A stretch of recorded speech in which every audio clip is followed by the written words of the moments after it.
Welcome, everyone, to the PAPERS podcast. For those who don't remember, PAPERS is an acronym for Professionals and Academics Parsing Education Research. It's Linda here, in case you haven't figured it out. And I get to do this by myself, without John or Lara or Jason. This is exciting, but I'm missing them already. Today, I'm going to do a consult. I hesitate to call it a methods consult, nor is it a theory consult, and it really can't live up to Lara's methods or theories consults. Let's just call it a consult. The model that I'll be speaking about is about faculty development, called staff development in some parts of the world. Specifically, I'll be talking about faculty development approaches, delivery methods, or initiatives. It has been called the Four-Quadrant Model. The idea originated with my friend and colleague Yvonne Steinert at McGill University. It's not a new idea. Yvonne has been talking about it for over 15 years, and it's certainly evolved over time. I'll be talking about the Four-Quadrant Model from the perspective of the faculty developer, and later on from the perspective of the user or the faculty member. I first heard about it when it was presented at the first Faculty Development Conference about 2011. It was published in a paper in Medical Teacher in 2010.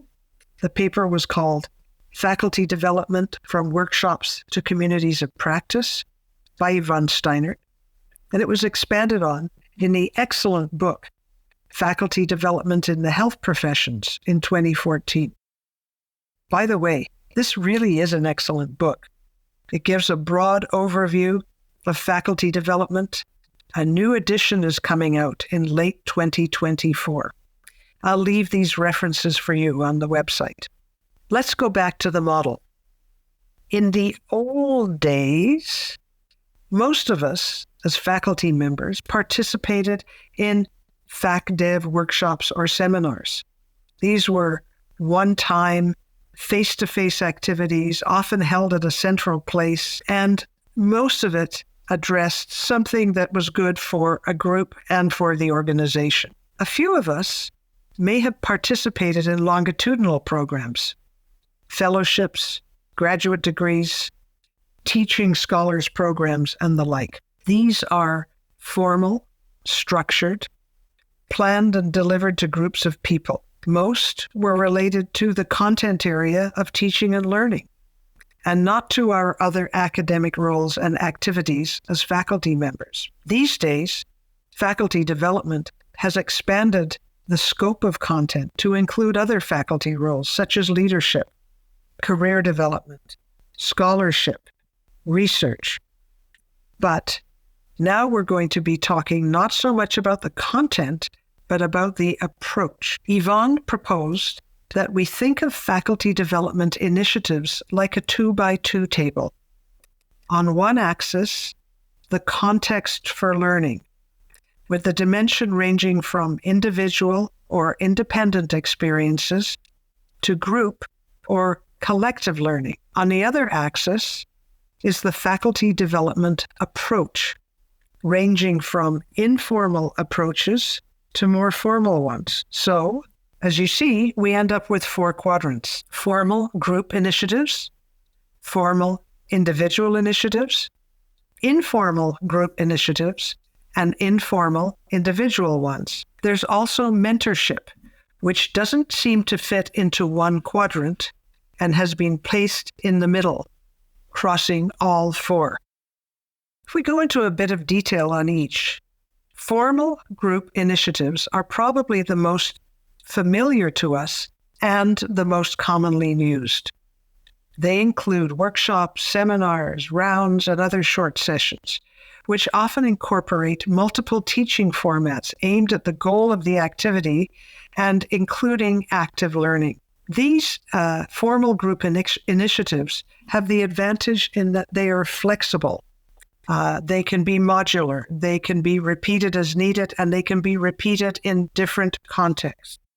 Longitudinal programs, also in this category, include fellowships, graduate degrees, and teaching scholar programs. They may be done by individuals, but the organization of the learning is generally done for a group, and part of the learning might be in a group format. Obviously, these longitudinal programs take more time for the faculty member, but it allows them to dive deeply into the content and gain more expertise, often with a view to a change in career focus.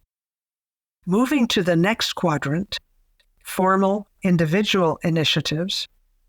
These include online learning, peer coaching, and peer and student feedback. These are planned and structured, either programs like online learning or official initiatives like matching faculty members for feedback and providing instruction on how to provide that feedback, or ensuring that student evaluations are part of annual reviews and providing time for reflection, sometimes guided reflection, on the student evaluations. The third quadrant is informal individual activities.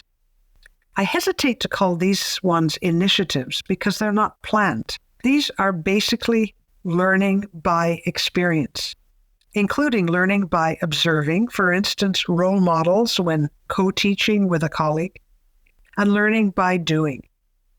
In both cases, by reflecting on experience. The self-assessment of teaching can be facilitated by self-assessment frameworks or questionnaires to provide a structure or set of competencies for the reflection. The fourth quadrant is informal group initiatives, and this includes work-based learning and communities of practice.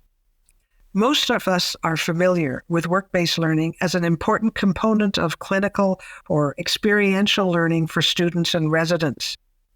But informal learning in the place we work is important for us as well, as we teach, lead, or take part in our other faculty roles at work. We can reflect on these work experiences as learning experiences. And as an individual faculty and groups of faculty become members of a teaching community with colleagues, or for that matter, a research community or a leadership community, they may learn to be a better teacher, researcher, or leader.